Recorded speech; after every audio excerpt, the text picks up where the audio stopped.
হাজব্যান্ডকে ছাড়াই বুদ্ধি খাটিয়ে অ্যান্ড অল্প আয়ে কিভাবে সংসারটা গুছিয়ে করছি, হ্যাঁ আজ সেটাই বলবো। আর সংসার তো করতেই হবে, যেহেতু আমি নারী, আমাকে তো পারতেই হবে। আসসালামু আলাইকুম, আমি আয়শা সিদ্দিকী চলে আসছি নতুন আরেকটি ব্লগ নিয়ে। কেমন আছো সবাই? আশা করি আল্লাহর রহমতে সবাই ভালো আছো। আমরাও আলহামদুলিল্লাহ ভালো আছি। আজকের ব্লগটি শুরু করেছি সকালবেলা নাস্তাটা শেষ করে। তারপর থেকেই সকালবেলা যখন আলিফকে মাদ্রাসায় দিতে গিয়েছিলাম তখন এই আদাগুলো নিয়ে আসছি। আসার পথে আদাগুলো আমি ভ্যানেই পেয়েছিলাম। দেখা যাচ্ছে ভ্যানে কোনো কিছু বিক্রি করলে একটু কম মূল্যেই বিক্রি করে, আর দেখলাম এগুলো খুব ভালোই আর খুব কম মূল্যেই বিক্রি করছে। এই জন্য আমি একটু বেশি করে নিয়ে আসলাম। এমনিতে আমার এত আদা লাগে না, আমি একটু কম করে আনি, যেহেতু বাচ্চাদের নিয়ে আমি একাই খাই, এই জন্য তো একটু কম মূল্যে পেলাম বলেই নিয়ে আসলাম। দেখা যায় সব কিছু একটু বুদ্ধি করে চললে অনেক টাকাই সেভ করা যায়।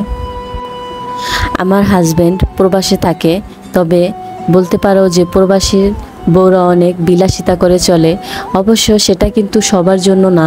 কিছুদিন হলো 7-8 মাস আমার হাজব্যান্ড বাইরে গেছে, তো কিছুটা ঋণ করেও গেছে, তো একটু ঠিক হতে সময় লাগবে। আর প্রাথমিক ক্ষেত্রে দেশের বাইরে গেলে বুঝতেও অনেকটা সময় লাগে, তো একটু চিন্তা ভাবনা করে বুঝে শুনে চলাটাই বেস্ট মনে করি আমি। পরিবারটার জন্য উন্নতির পথ বয়ে আনবে। তবে আমি প্রত্যেকটা ক্ষেত্রে খুব বিবেচনা করেই চলি, তাতে আমি মনে করি টাকা বেশি হোক আর কম, বিশেষ করে একটা মধ্যবিত্ত পরিবারের জন্য হিসেব করে খরচ করা অনেকটাই উত্তম। আর টাকাটা যখন না থাকে তখন বোঝা যায় যে আসলে টাকা না থাকলে কতটা কষ্ট হয় আর কতটা প্রবলেম ফেস করতে হয়। তো আমি মনে করি টাকা থাকা অবস্থায় প্রত্যেকটা জিনিস হিসেব করে খরচ করা বেস্ট। টাকা ইনকাম করে বলেই যে যেমন ইচ্ছা তেমন খরচ করতে হবে তা কিন্তু নয়। কিন্তু আমি মনে করি পৃথিবীর প্রত্যেকটা মানুষ কখনই এক না। পৃথিবীর প্রত্যেকটা মানুষের আলাদা আলাদা ধরন অ্যান্ড আলাদা আলাদা মনোভাব। তো আমি মনে করি যে চিন্তা ভাবনা করে যে প্রতিটা ক্ষেত্রে টাকার প্রয়োজন আছে, আর টাকা ছাড়া আসলে পৃথিবীটা কোনো কিছুই চলে না।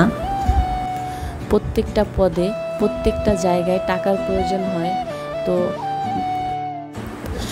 তো এই বিষয়টাকে মাথায় রেখে যদি প্রত্যেকটা গৃহিণী টাকাটা কিভাবে সেভ করা যায় সেই বিষয় নিয়ে একটু বুদ্ধি খাটিয়ে সংসারটা চালায়, তাহলে দেখা যায় পরবর্তীতে তার হাজব্যান্ডকে অনেক হেল্প করতে পারে।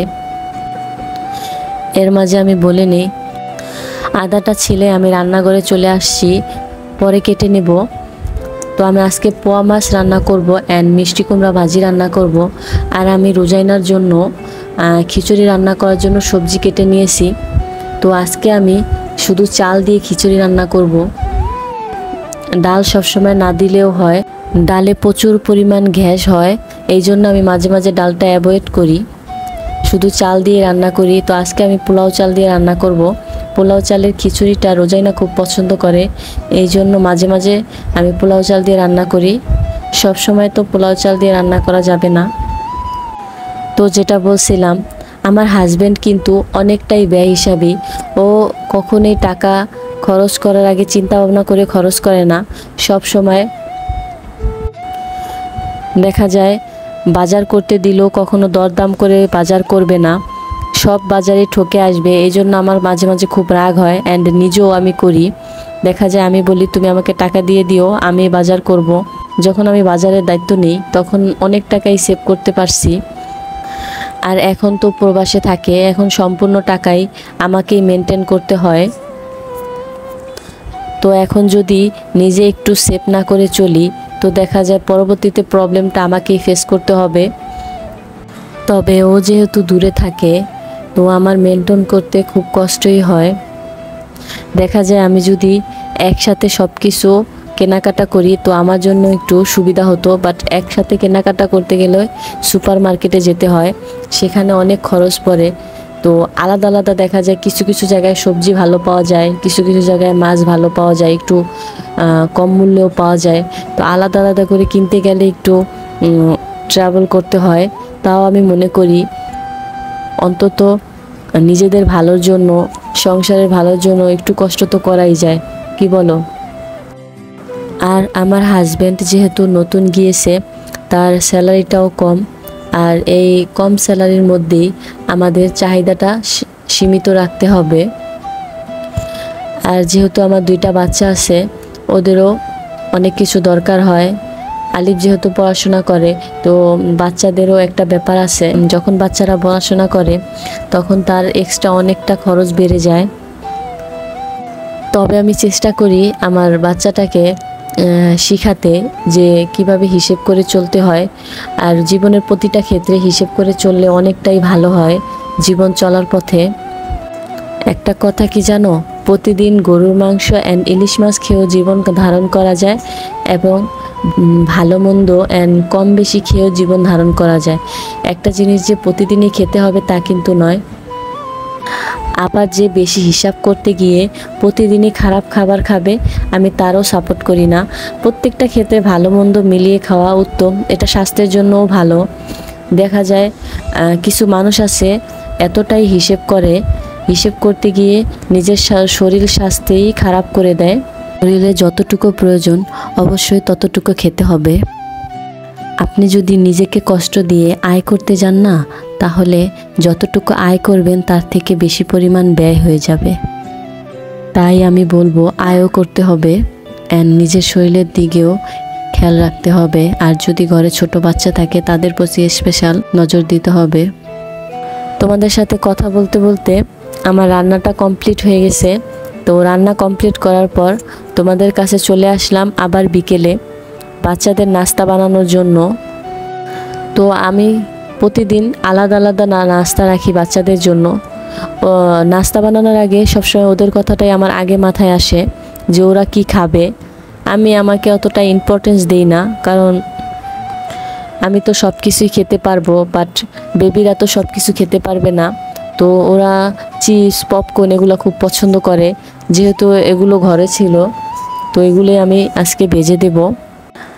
আর বাচ্চারা বাইরের চিপসগুলো খেতে ভালো পছন্দ করে, তো আমি চেষ্টা করি যে এই চিপসগুলো আলাদা প্যাকেট কিনতে পাওয়া যায়, সেগুলো নিয়ে এসে বাসায় ভেজে দিতে। তাতে দেখা যায় খরচটাও কম হয় অ্যান্ড বাচ্চারাও পছন্দ করে। আর বাইরের চিপসগুলো টেস্টি সল্ট দেওয়া থাকে, তাতে বাচ্চাদের শরীর স্বাস্থ্য খারাপ করে। আর এখনকার বাচ্চারা তো জন্মের পর থেকে বাইরের জিনিস খাওয়া শুরু করে।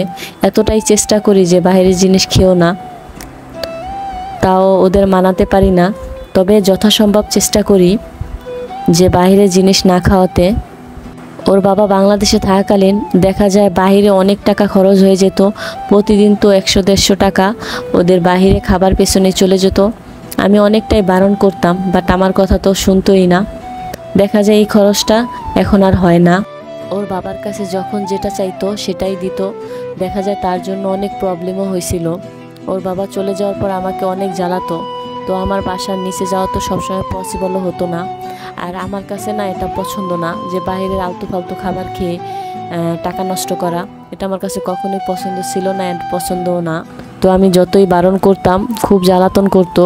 তবে একটা সময় আমি বাইরের খাবার বারণ করতে করতে একটা সময় ওদের হ্যাবিটটা চেঞ্জ হয়ে গেছে। এখন আর বাইরের খাবার জন্য এত জ্বালাতন করে না। তবে একদমই যে বাইরের খাবার দেই না তা কিন্তু নয়। ওদের নিয়ে যখন বাইরে যাই তখন খুব বায়না করে, খুব কম পরিমাণে দেই। আর বাইরে থেকে যেটা একটু খাওয়া যায়, যেমন বিস্কিট, এগুলো একটু বেশি দেওয়া হয়। বিকজ আলিফের টিফিনে অন্য কিছু নিতে চায় না, আর নিলেও খেতে চায় না। তো বেশিরভাগই দেখা যায় ওকে টিফিনে বিস্কিটই দেওয়া হয়। একটু বুদ্ধি করে চললে না সব দিকেই বেস্ট হয়। আর ওই যে বললাম না, একটা নারীকে তার সংসারটা সুন্দরভাবে মেনটেন করার জন্য বুদ্ধি তো একটু থাকতেই হবে। অন্তত সংসার গুছিয়ে অ্যান্ড সুন্দরভাবে করার জন্য একটা পুরুষের তুলনায় একটা নারীর বুদ্ধি সবচেয়ে বেশি থাকে। কথা বলতে বলতে ভিডিওর একবারে শেষ পর্যায়ে চলে আসছি। অনেক কথা বললাম, ভুল ত্রুটি ক্ষমার দৃষ্টিতে দেখবেন। আজকের ভিডিওটি এই পর্যন্তই, দেখা হবে পরবর্তী কোনো ভিডিওতে। আল্লাহ হাফেজ।